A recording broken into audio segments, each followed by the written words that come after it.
আপনাদের সাথে আমি অনেক রকম চিকেনের রেসিপি শেয়ার করেছি। আর প্রত্যেকটি চিকেনের রেসিপি আপনারা ভীষণ পছন্দ করেছেন। চিকেন মহারানি যেমন আপনারা অত্যন্ত পছন্দ করেছেন, আমি জানি আজকের এই দরবারি চিকেনের রেসিপিও আপনারা ভীষণ পছন্দ করবেন। রেসিপিটি অবশ্যই বানিয়ে খেয়ে দেখবার অনুরোধ রইল। দরবারি চিকেন বানাবার জন্য নিয়েছি আমি এখানে 1.5 কেজি পরিমাণে হুইট বোন চিকেনের থাইয়ের পিস।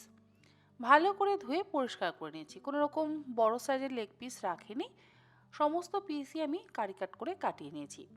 এর মধ্যে দিয়েছি হাফ কাপের থেকে একটু বেশি পরিমাণে টক দই।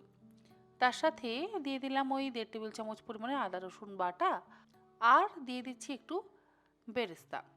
মোটামুটি এখানে আমি 5টা পেঁয়াজ ভেজে নিয়েছি, মানে পেঁয়াজ বেরেস্তা করে নিয়েছি। তার মধ্যে থেকে অল্প একটু বেরেস্তা আমি এর মধ্যে দিলাম। দিলাম 2 টেবিল চামচ পরিমাণে কাশ্মীরি লঙ্কার গুঁড়ো, আর অবশ্যই স্বাদ অনুসারে লবণ। এই সমস্ত কিছু দিয়ে ভালো করে মেখে মিনিট 10-15 রেখে দেব। চাইলে আপনারা 1 ঘন্টা বা 2 ঘন্টাও ম্যারিনেট করে রাখতে পারেন।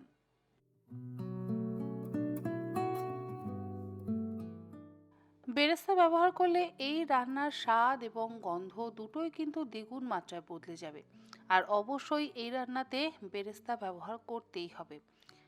আপনারা চাইলে অনলাইন থেকেও বেরেস্তা কিনে ব্যবহার করতে পারেন, তবে ঘরে বানানো বেরেস্তা আমার মনে হয় বেশি ভালো। যাই হোক, আমি খুব ভালো করে মাংসের টুকরোগুলোর মধ্যে সমস্ত মশলা মাখিয়ে নিচ্ছি।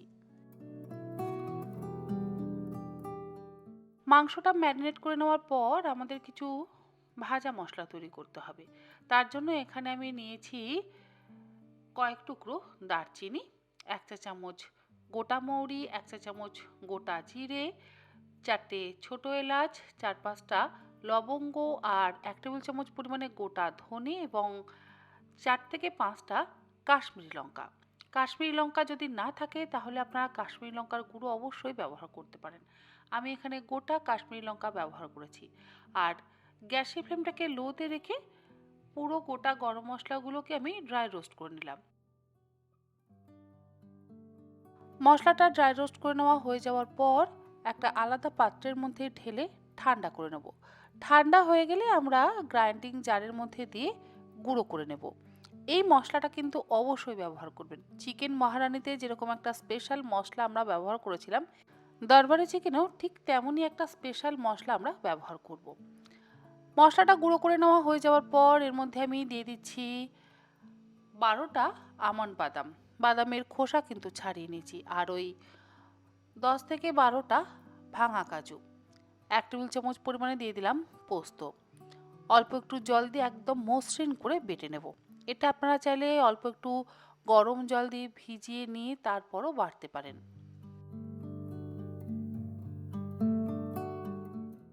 বাটা হয়ে যাওয়ার পর আলাদা একটা পাত্রের মধ্যে ঢেলে রেখে দিলাম।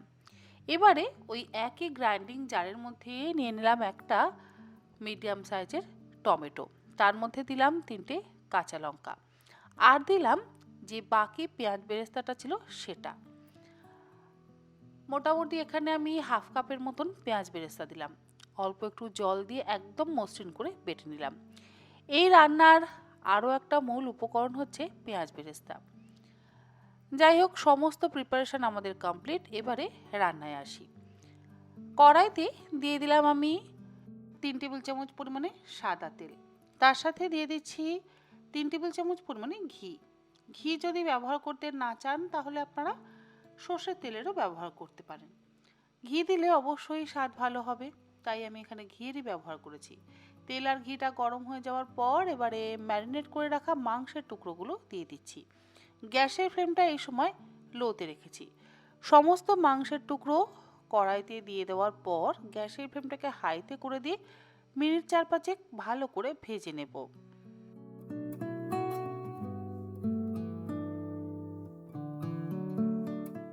মাংসের টুকরোগুলো ভাজবার সময় এর মধ্যে দিয়ে দিচ্ছি আমি বাটা মশলাটা, মানে ওই যে পেঁয়াজ বেরেস্তা, টমেটো আর কাঁচা লঙ্কাটা বাটলাম সেটা দিয়ে দিলাম। সবটা মশলাই কিন্তু এর মধ্যে দিয়ে দিলাম। আর মশলাটা দিয়ে আবারও ভালো করে মিশিয়ে কষিয়ে নিচ্ছি।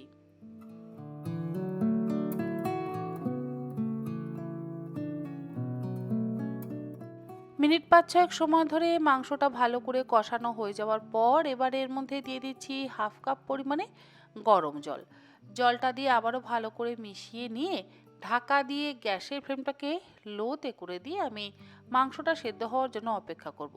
লবণ যেহেতু আমি ম্যারিনেশনের সময় দিয়েছি সেই জন্য আর এখন আমি লবণ ব্যবহার করছি না। পরবর্তীতে যদি লবণের প্রয়োজন পড়ে তাহলে আবারও লবণের ব্যবহার করব।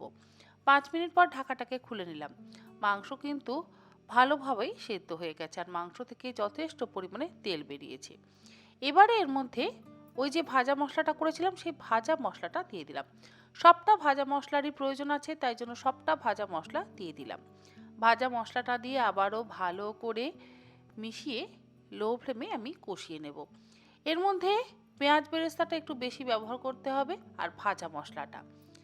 আদা রসুন খুব একটা যে বেশি ব্যবহার করতে হবে তা কিন্তু একেবারেই নয়। ভাজা মশলাটাকে দিয়ে ভালো করে মিশিয়ে কষিয়ে নেওয়ার পর আবারও ঢাকা দিয়ে লো ফ্লেমে মিনিট ৫ আমি মাংসর টুকরোগুলো সেদ্ধ হওয়ার জন্য অপেক্ষা করলাম।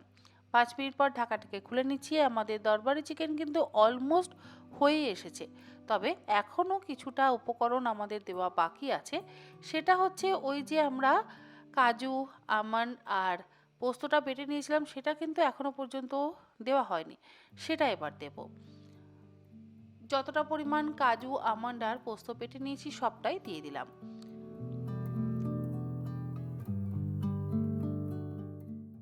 সবটা মশলা দেওয়া হয়ে যাওয়ার পর এবারে আবারও একসাথে ভালো করে লো টু মিডিয়াম ফ্লেমে কষিয়ে নিচ্ছি। আর কাজু বাদাম এবং আমন্ড বাদাম দেওয়ার পর কিন্তু অবশ্যই গ্যাসের ফ্লেমটাকে কমিয়ে দেবেন, তা না হলে নিচে লেগে যাওয়ার সম্ভাবনা থাকতে পারে।